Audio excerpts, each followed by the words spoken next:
going to open up the shop. In the shop, the lights are usually off if we've done our job correctly. So the plant lights, they're on a timer. Turn on this light switch here, and then I always kind of just look, make sure that everything's functioning properly, there's no leaks or anything.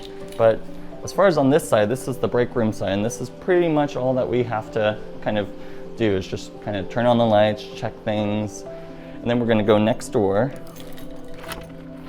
come into here, and then same thing, the lights of the shop are kind of turned off. I always lock the door behind us so customers don't accidentally stumble in. And same thing, kind of check things out in the dark, kind of make sure that there's no catastrophics, catastrophes.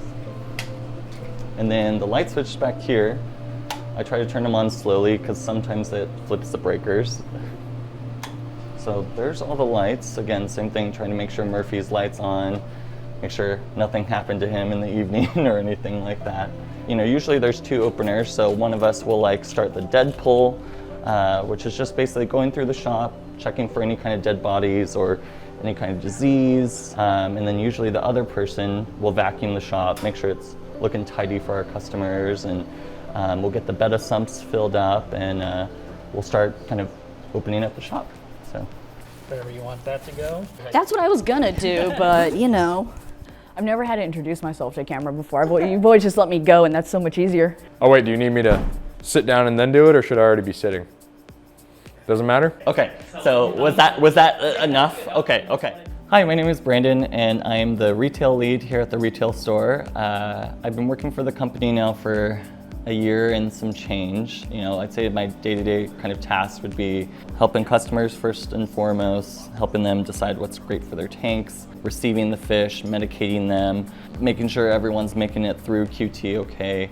So my last job previous to this was I was the houseplant, pond plant, carnivorous plant buyer for one of the local nurseries around here.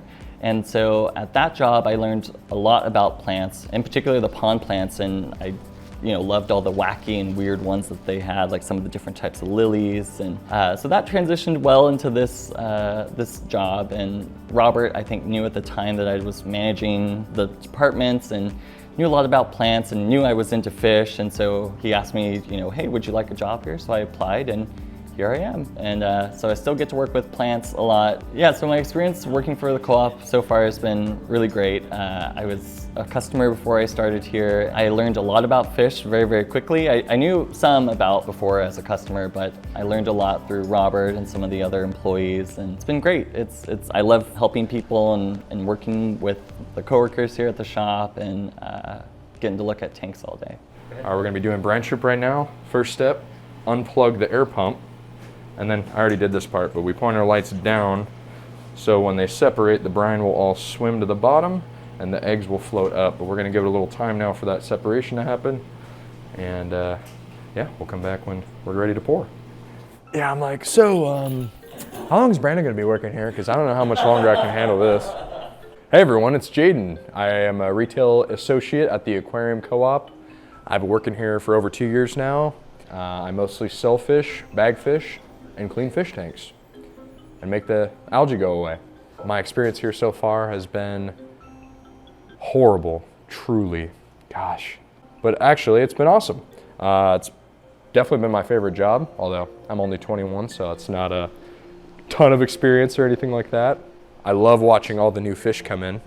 My wallet does not. I enjoy guiding people through basically what I had to go through in the beginning and helping them achieve a beautiful tank. And also I've gotten better at cleaning my own fish tanks by working here for a while.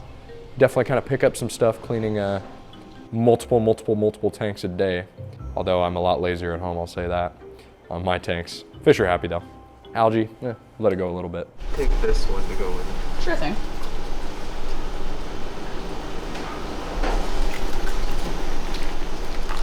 Two black rams. Hopefully, if he's lucky, I'll have a pair.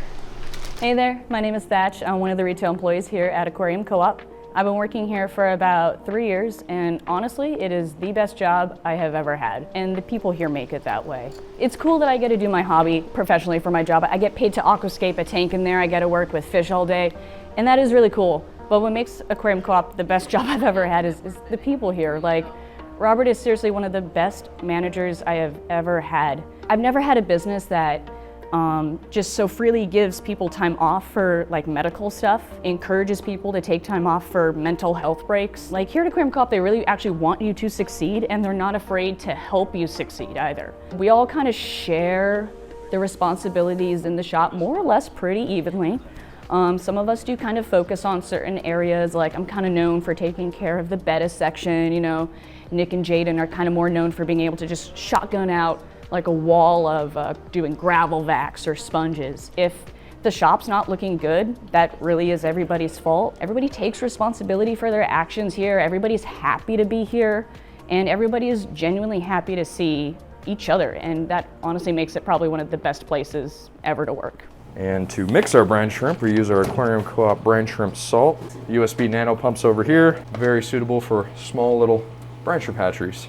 Our Aquarium Co-op specimen container. Tough specimen. Tough specimen container. Heavily used, very orange from the brine. Yeah. Plug our Aquarium Co-op scissors. Lovely little eggs, ready to hatch. Then not the intended use for the mugs, but hey, you could use them for whatever you need. Is you just unscrew it after you've let it separate, so it's only brine mostly coming out of here. And now you wait.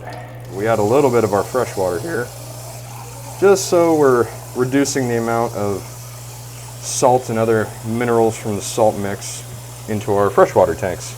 Now we have our mix here and our little turkey baster. Let's go. In the mornings, the QT room gets the love. Usually minimum 2 to 3 feedings a day.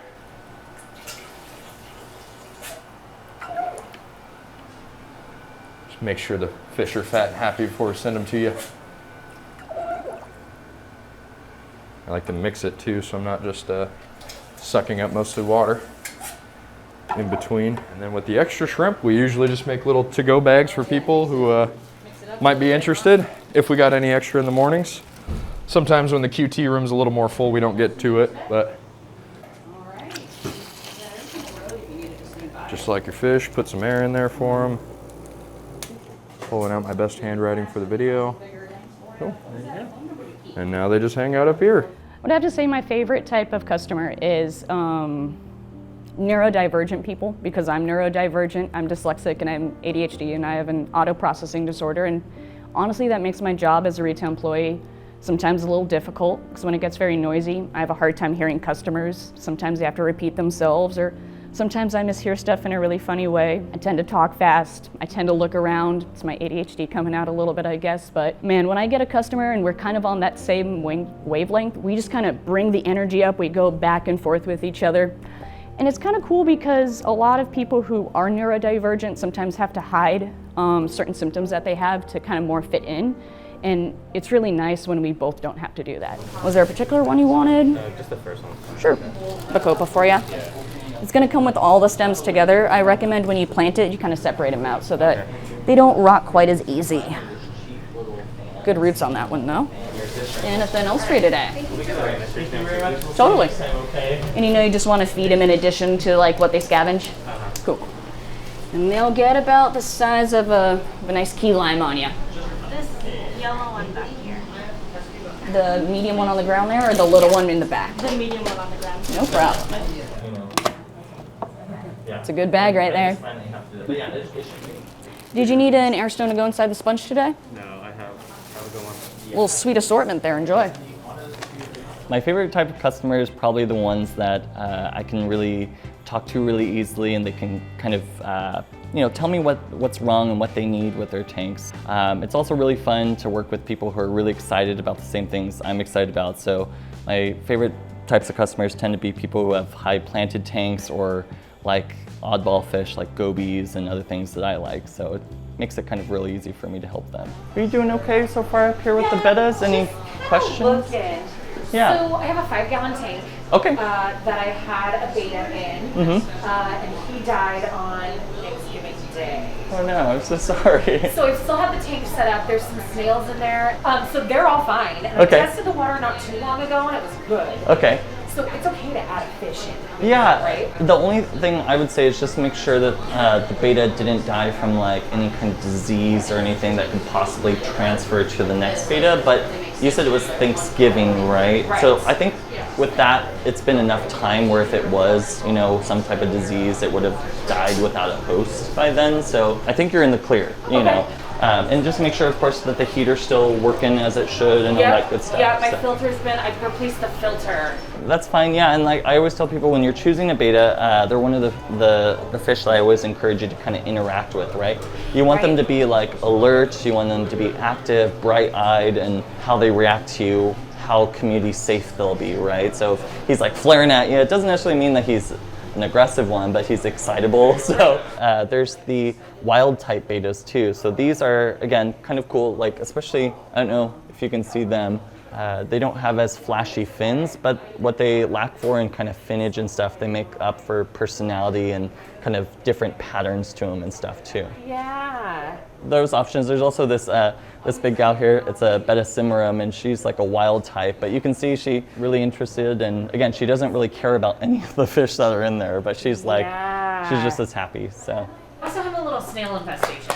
that's okay. I mean, here at the shop, we're huge fans of snails. Yeah. They help break down like excess food and, you know, help control algae. But if you have too many, it might be a sign that there's either a lot of food in the gravel, or like fish waste, or fish food or dying plant matter.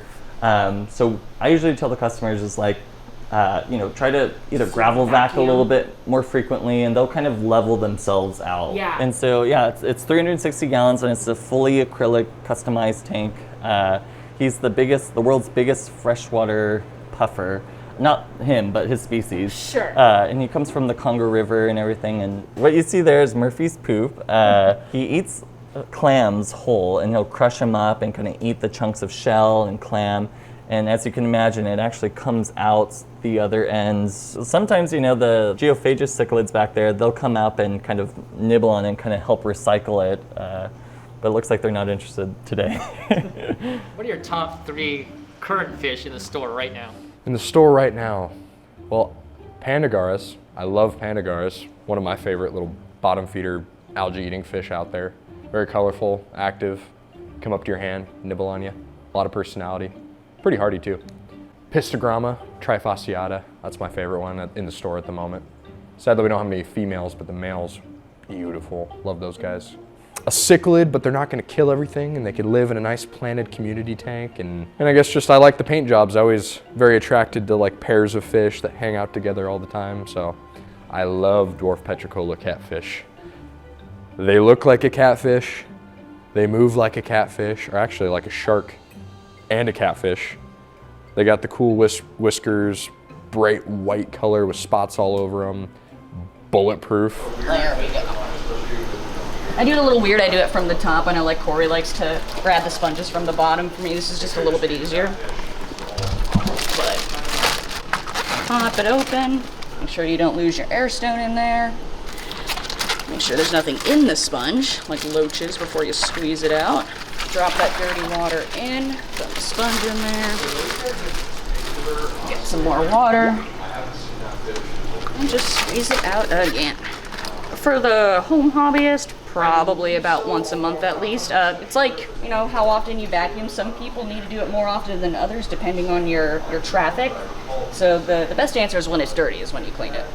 And you would visually look at it, see how dirty it is. Sometimes if you like want to give it like a little test so nothing's coming off of this one. I know it's clean, I know I don't need to do it. But if you're at home and you touch your sponge filter and it just explodes, probably time to clean it. And just to prevent transmission of diseases and stuff, we usually do about 3 tanks for a bag, because you don't want to take this bag and go do the whole row, because say there is ick in here, which there's not, but say there is, and then you use this bag, you go do this whole row, you come in 2 days later and this whole row is going to have ick, and then that's a whole row that we can't sell fish out of, and you'll lose a lot of money in your shop that way. Yeah, I found it like a year after I was working here. I'm like, what the? A little Iron Man just hanging out. Someone just put that there one day? I'm pretty sure it was a Corey like back when Corey was here. I have no idea the original origin. I just know that it's been here a lot longer than I have been here. It's part of the shop. Probably as old as Murphy.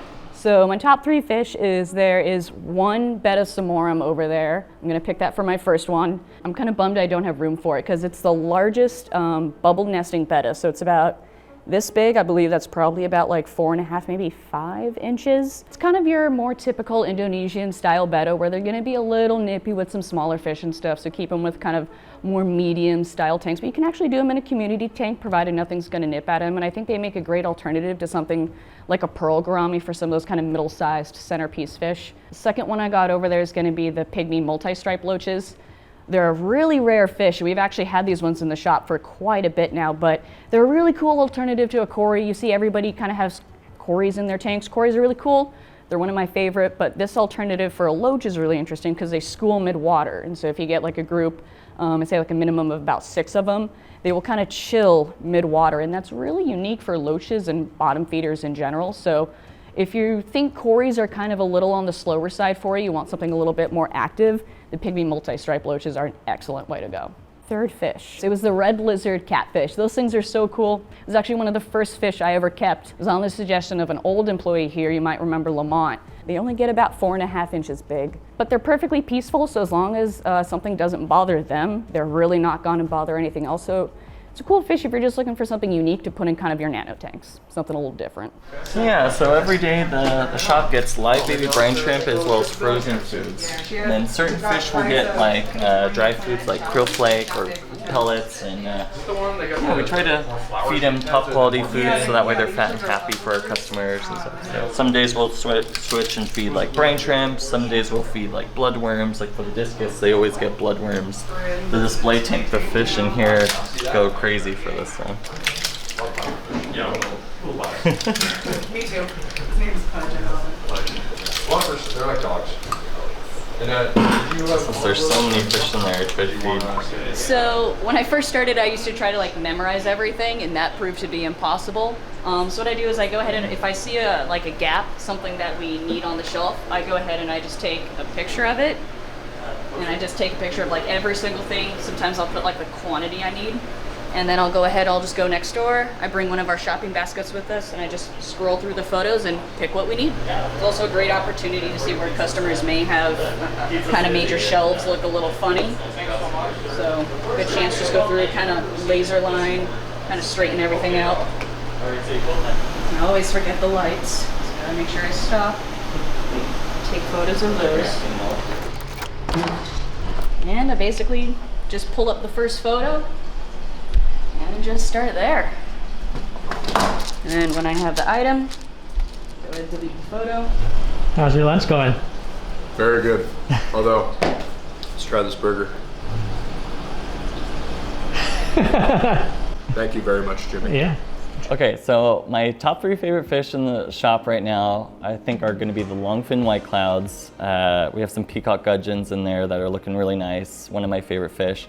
And then my last one would be the Australian desert gobies, mainly because they're really unique and kind of, they have some cool characteristics. But with like the desert gobies, I have some at home that I'm breeding, and so they've been a fun fish to keep. Oh, you're breeding them at home. Yeah, Give yeah, us yeah. some tips on what you're doing to get some spawning action. For them, I have a male-female pair, and they like sand, and they like flat rocks where the male can kind of create a cave and lure the female in and lay the eggs on top of the roof of the cave. And then the male will kind of guard them and watch over them, and after about, a few days, I'll go ahead and take the rock that they had laid the eggs on, move them into a separate tank, and then you can watch them hatch out, and they can have a lot of babies at once, so it can be a lot, but it's really rewarding and fun to work with those little oddballs. Okay, we got Jaden doing some vacuuming. Some more vacuuming. You start off the day with vacuuming. End the day with vacuuming. So the sand piles, one, are our way of letting us and our managers know that we did gravel vac these tanks. Definitely sometimes I'll avoid certain areas if I have plants there, or maybe I'll kick up certain areas that I know I can't really get behind most of the time. I didn't know this until I started working here, that you don't have to inhale your tank water to get your vac started. You simply Put the head upside down underwater, let it fill up like that. Then you lift your back out of the water, and right before that empties out, and now the siphon has begun. Simple as that. Yeah, we just put out a video Yeah. of this called The Secret. And then Secret. I think it got like 1 million views. Oh, yeah, It's the simplest thing. I never knew. I'm surprised the knowledge is not more readily known. I've gone to many other fish stores and the employees there don't even know, so spread the word. There is another way. Hey, so right now I'm about to refill the easy feeder here at the shop over the goldfish, and it's pretty simple. I thought I'd show you guys how we do it. So you can see this one's empty right now. What I do is you kind of come over to here, pull this part off. Either open it up this way if you just have a small amount of food that you're looking to fill up, or you can actually pull it open just like this. They're designed to be used with pellets, so things that are uniformly, sized. And because we might want to, swap out the food here in a few days, I'm only going to fill it up halfway or so. And since the nano food is more on the small side, we really want to make sure that this little opening here is very, very small. It has a groove here with this flat end right where to kind of attach it. I'm going to slide it back on there. Right. We're going to see how much food. And sometimes I like to put my hand underneath to see if it's too much. But you can see that was a good amount. You can see the goldfish are eating it. It's pretty easy going. And the fish are going to be fed for, until that runs out. So a week or wherever, however many you want. You got coolie loaches. They'll eat it. Cory catfish. Boom. Especially these guys. We got like 50 of these almost in here. Maybe give them 2. Boom. So what are they? These are the Xtreme bottom wafers. The ultimate bottom feeder, essentially feeds all. Guppies and live bears definitely eat it. Oh, leopard frog plecos. Bred by Dean himself. Petricola catfish, my favorite. Wow, look at them swarm it. Oh yeah, they just dogpile that thing. Those will go for it. Assassin snails, if you give them an hour, they'll find it. So pretty much everything we eat. Everything eats it. And the most fun one to feed are mollies. Let me show you why. In the apocalypse, this would be the first food I reach for in this store right now. Yeah. Well, it depends on how much you want to pay me. I could do it on camera.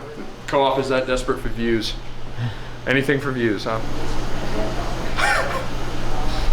So if you can't tell, there is some wafers under those. What else can we feed? Goldfish, here we go. Goldfish food. Boop. Boop. We'll do 2 because we fed them pretty heavy today, but once they figure out that it's in the tank. Oh, there you go. If Aquarium Co-op would close tomorrow, what is the one thing you remember about this place? Are we closing tomorrow? I'd say the number one thing I remember about this place, probably my coworkers, but I'm a little biased because I work with them every day. I'd say just the business itself, Murphy. Never met a fish like him, never will. That is my answer. It's Murphy. Sorry, coworkers. I guess what I would remember about this place is coming in, seeing Murphy. Like my mom she lives in California, and she'll watch the Murphy camera and tell me, hey, can you walk in front of the Murphy camera and say hi? And so getting to see Murphy was always ingrained into my brain. And I think if the shop were to close tomorrow, I would just miss kind of the sense of I guess the welcoming nature of the shop, the camaraderie, and just the pure information enthusiasm that other people, customers, other coworkers and stuff have for this hobby and for other hobbies. So The one thing that has always stood out to me, as a memory of the co-op, was when I was a customer in Louisiana. I started here in Washington State. This is where I'm from, but I moved to Louisiana and I was an online customer for the longest time. And there used to be an old soda machine in the back of the store. It was like an old school one.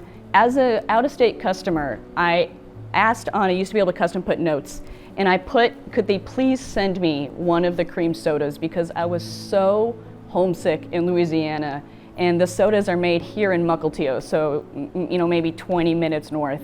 And Justin not only shipped me that soda bottle, he did it totally for free. He put that in my order, and then he shipped me another one. Just a company going out of their way for you to like that, shipping you something for free, the care taken to ship a single soda across the country. And it was just a really small, nice gesture, and I think it's one of the things that helped me be a customer for probably like 6 years now. Time for trash. One in here.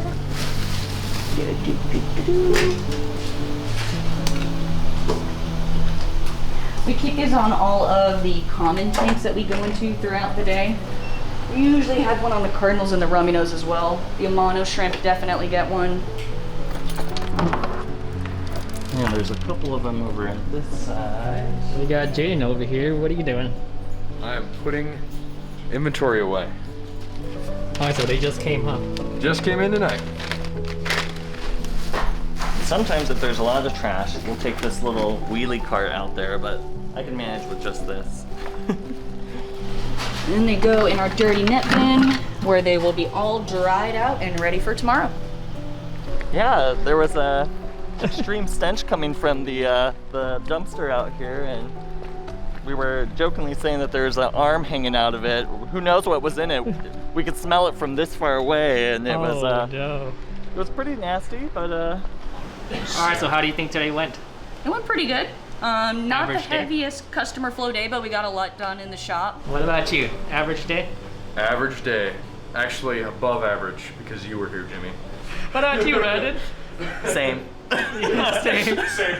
Well, thank you guys for being so wonderful and for coming in cooperative. today. It's been Yeah. a Way day more with fun us. with you. Yeah, good Way more food, fun. good conversations, and yeah, I had a blast. Thank you. Mostly the food. Much more But also you. without you. Thank you.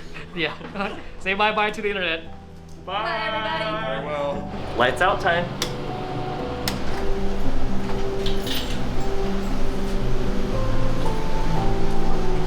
Partially turn, then pull, and then lock it. Sometimes I just like to come and sit here. It's warm. It's cozy. Hello nerds, my name is Jimmy. I'm the multimedia production manager. I do most of the video editing, photography work, and the camera work for our channel. And before I let you guys go, I want to ask you guys if you guys can like, subscribe, and comment down below. Just not for the algorithm, but for us too, to know that you guys do like this type of content. I know Corey is not much involved in the video, but it gives me free reign to do kind of whatever I want to, and this type of video is really fun to shoot. And as far the day goes, I had a lot of fun with the employees here at the retail side, so yeah, like, subscribe, comment down below, and let me know what you guys think. So thank you for supporting our channel for so many years, and we'll see you on the next one.